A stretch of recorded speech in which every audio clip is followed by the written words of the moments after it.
Hotep, Black Power. As always, giving honor to the Creator, giving honor to all of our ancestors, giving honor to my sister, my father, my in-laws, and my comrades that are in their ancestral realm as we speak, as well as your family and comrades that are in the same realm, and specifically those who are my subscribers and those who fight for the liberation and salvation of our black nation. I greet you with a Hotep and Black Power. Today I just want to first of all, I want to give a farewell to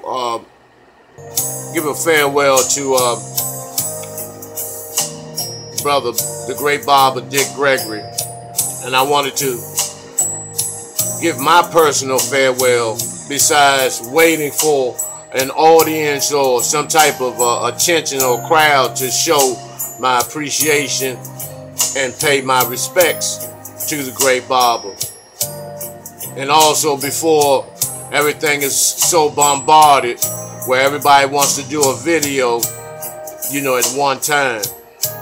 So I just want to give pay my respects and honor the great barber Dick Gregory, who has given his life and devoted his life with the permission of the ancestors, with the permission of his parents, as well as his queen Lillian and his children and grandchildren, who gave the great barber to us.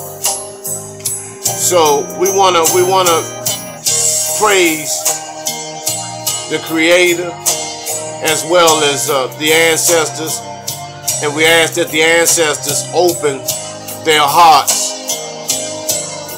and open up the doors to allow the great barber Dick Gregory to sit at the table of the great ancestors, because I believe that he rightfully so deserves it. After more than 60 years of not only physically fighting but extensive research, and have stood among the greatest of the greatest that have walked the planet, and stood side by side with those who have sacrificed their lives for the liberation and salvation of our black nation. And so we want to just take a second and just to thank the great Dick Gregory, for everything that he's done. I mean, I had a list of the accomplishments that the brother had achieved, but that would be selling him out a little too cheap, because you can't write down on record some of the things and some of the sacrifices that the great Dick Gregory has made. And for someone who never had security, never had bodyguards, and stood in the face of white supremacy and told white supremacy who they were. And so that's why we should not put the great barber Dick Gregory on our own mental scales, and weigh his good and bad, because by no means of the imagination, his good deeds outweighs the bad deeds by so far that no one can even account or mention any of his bad deeds. And we're all human, so everyone has fault. However, for someone who dealt with white supremacy head up and was not looking for any recognition, did not have an entourage, that that was a remarkable journey that Dick Gregory had here in this realm. So we want to thank him. We want to thank him for sacrificing himself and giving his life to the liberation and salvation of the black nation. And we can never thank you enough, to be honest. But at this time, I just want to show my appreciation to you. You taught me a lot. You inspired me in terms of being an investigative researcher. You was never ashamed, of any of the things that you've done. And you always kept it 100 with everybody, as far as I could see it. So, I just want to thank you, tell you, I have nothing but love for you, brother. And I wish you well in your journeys and your endeavors as you cross the threshold of the ancestral realm and allow the Creator to guide you to your next mission. And with that, I'll leave you with Black Power, Hotep, Ashe.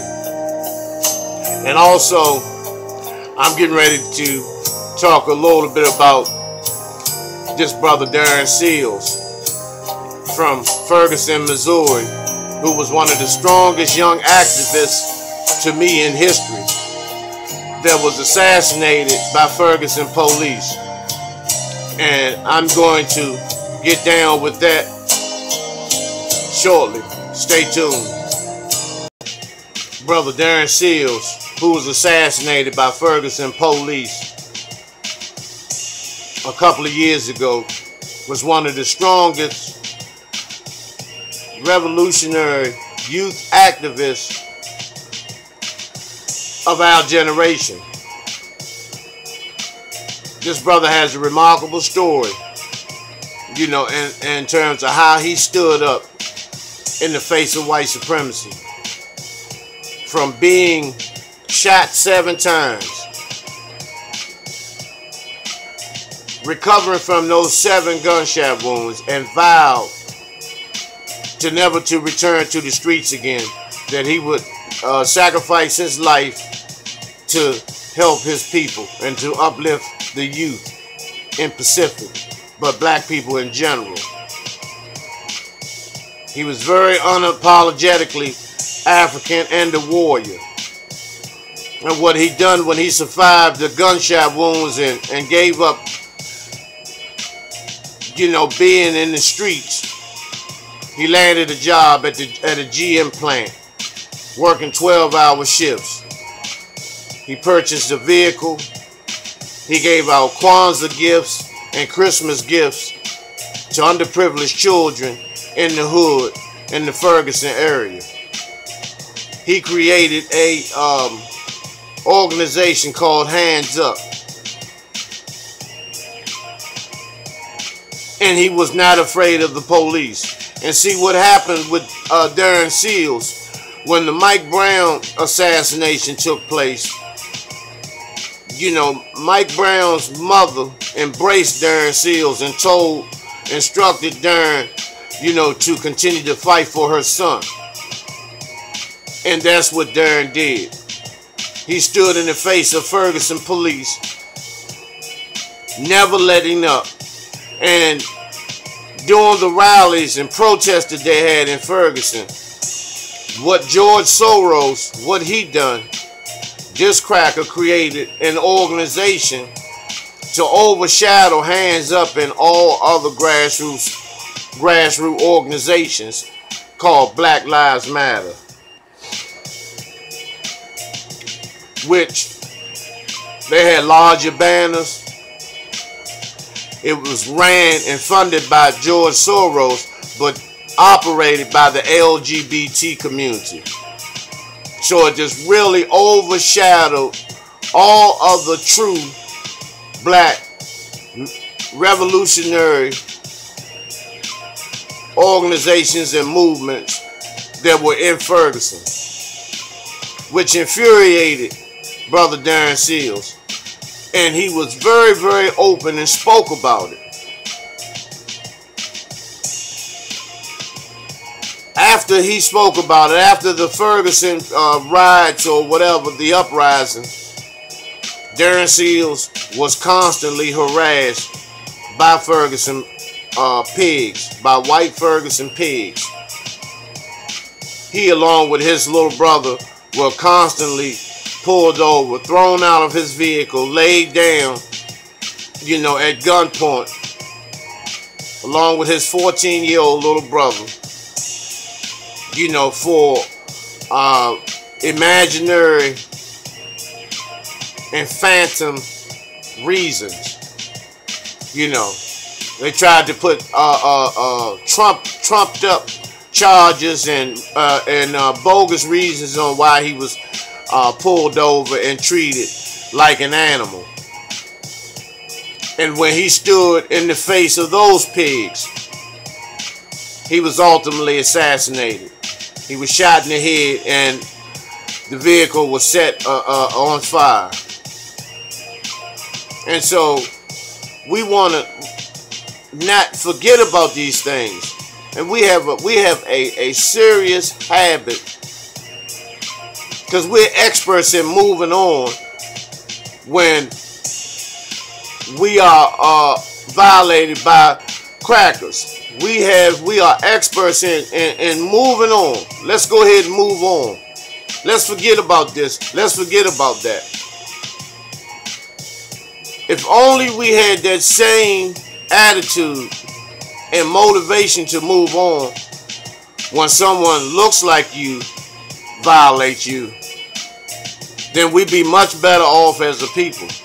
Then we could move on. And the brother Darren Seals, his family, they should not be forgotten.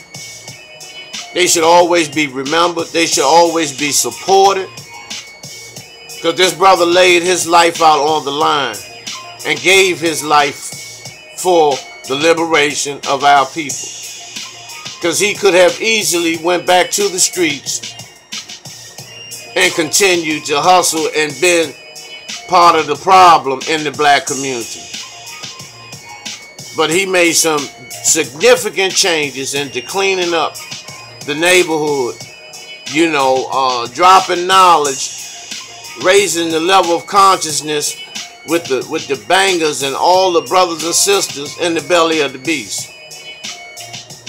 And he was a great asset to the black community as a whole, and a terrible loss at the same time.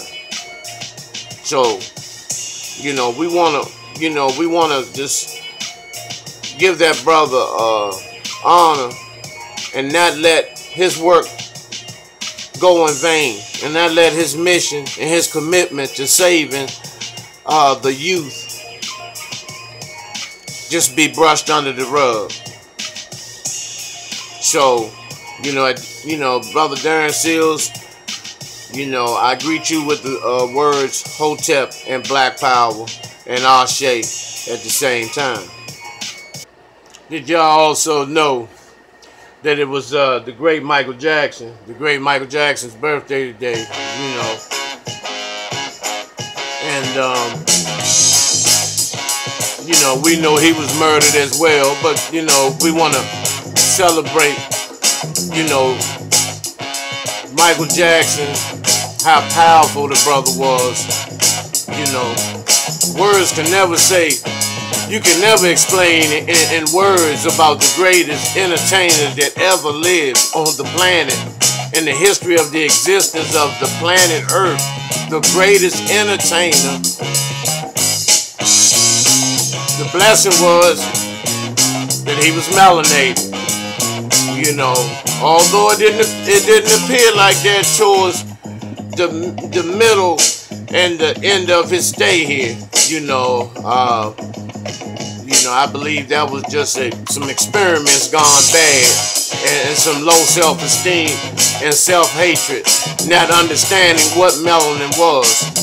Like a lot of us, a lot of us didn't, find out about melanin until we became adults. Most of us, you know, that didn't have conscious parents and a conscious upbringing. You know, we had to find out melanin on our own. You know,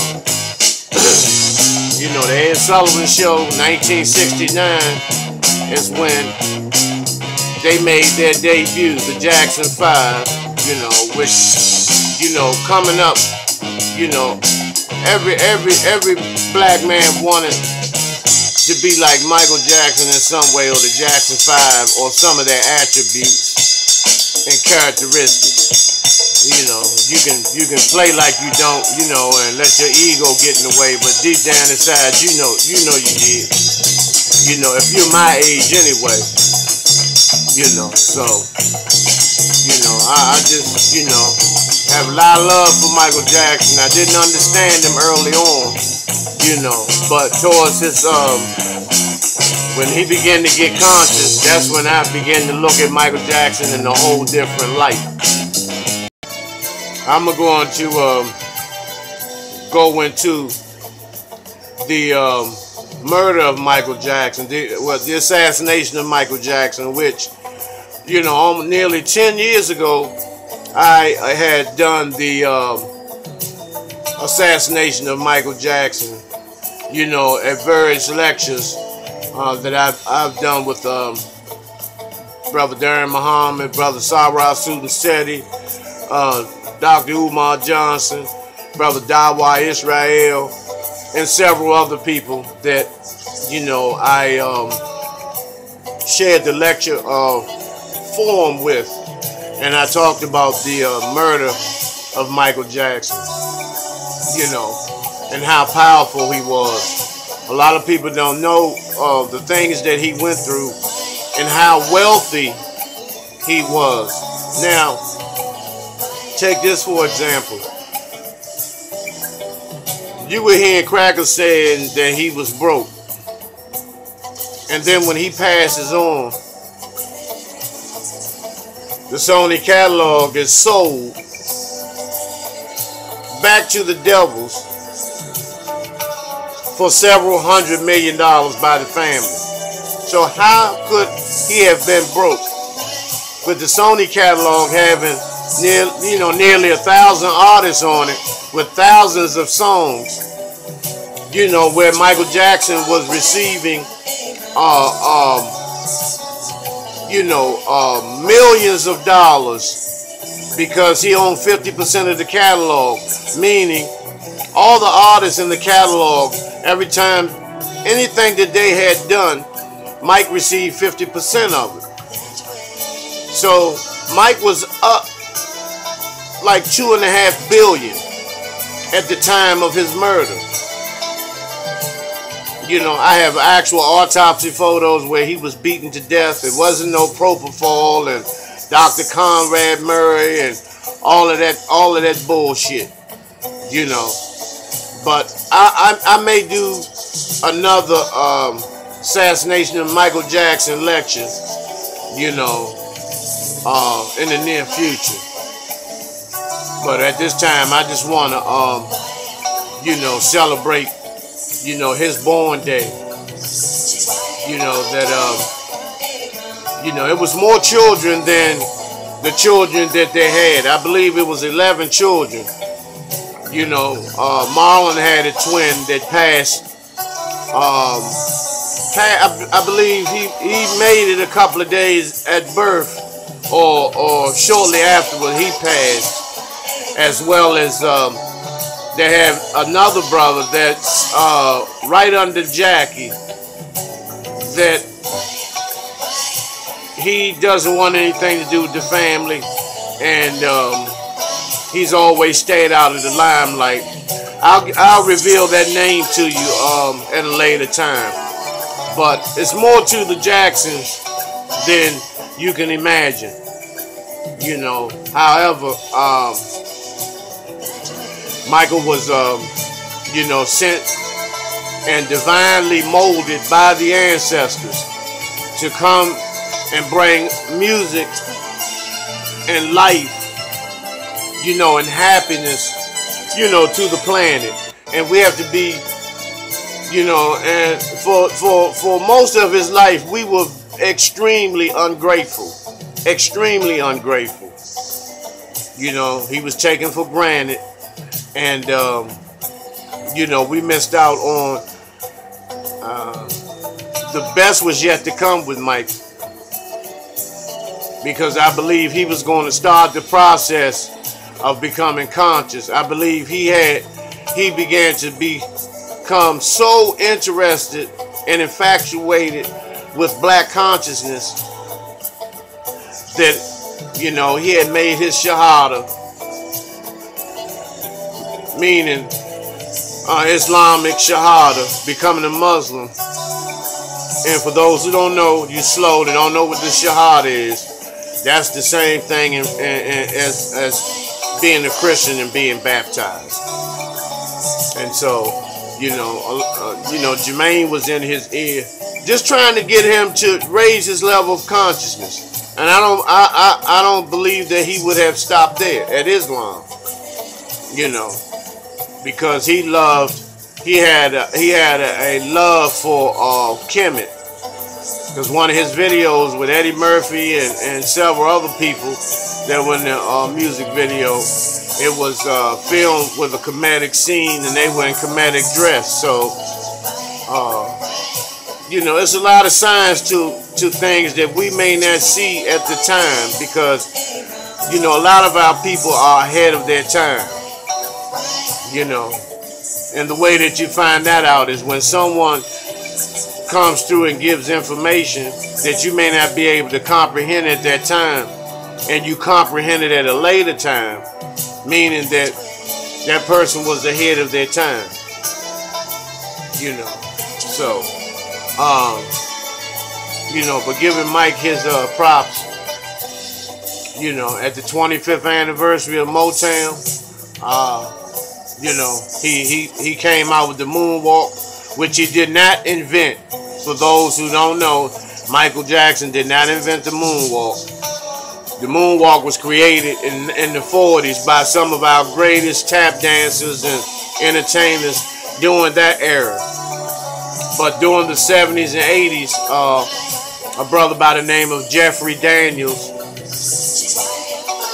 from the group Shalimar, which was a 1980s pop group, he reinvented the moonwalk, and Michael Jackson just personified it, so to speak. So, you know, today is his born day, and I just want to celebrate and send some energy to the brother. He rightfully deserves it, you know. So we want to,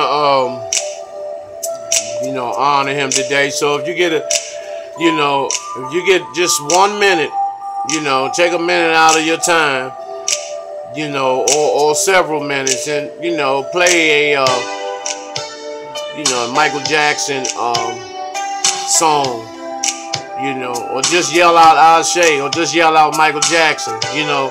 And when you do that, you know, that sound, that energy that you let out actually, you know, goes and vibrates with the universe, you know. And you may not believe it or understand it at this point if you're not totally clear about who you are. But when you let that sound carries energy, and so just like at this time, you know, the brother Michael Jackson is feeling this energy. You know, he's feeling this. You know, we're sending this energy to him.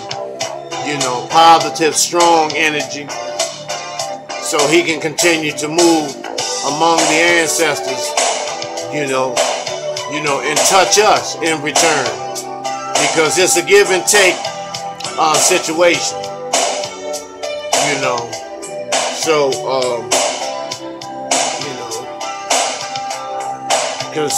and he was not guilty of messing with those children. You know,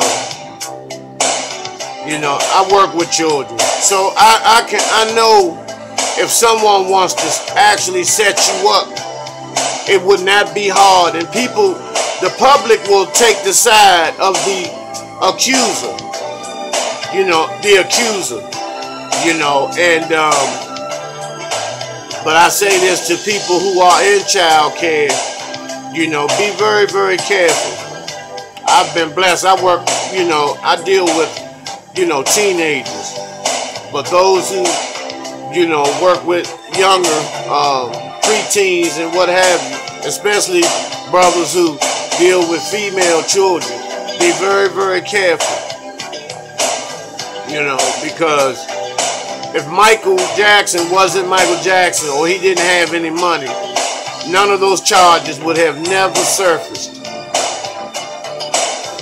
You know, after everybody went to the bank and cashed their checks, you know, it started to, you know, these accusations start to disappear. But they want to keep that on, you know, keep something over a black man's head, just in case he decides to get conscious or does something to awaken the masses of black people up. They can, you know, lift that up, take your dossier, which is a file, you know, and flash it to remind the public not to trust you. So we want to thank Michael Jackson, winning 8 Grammys in one night. You know, just the amazing things that he accomplished. You know, so before we move on, we just want to tell the brother Mike, you know, thank you. You know, may the ancestors embrace you, continue to embrace you.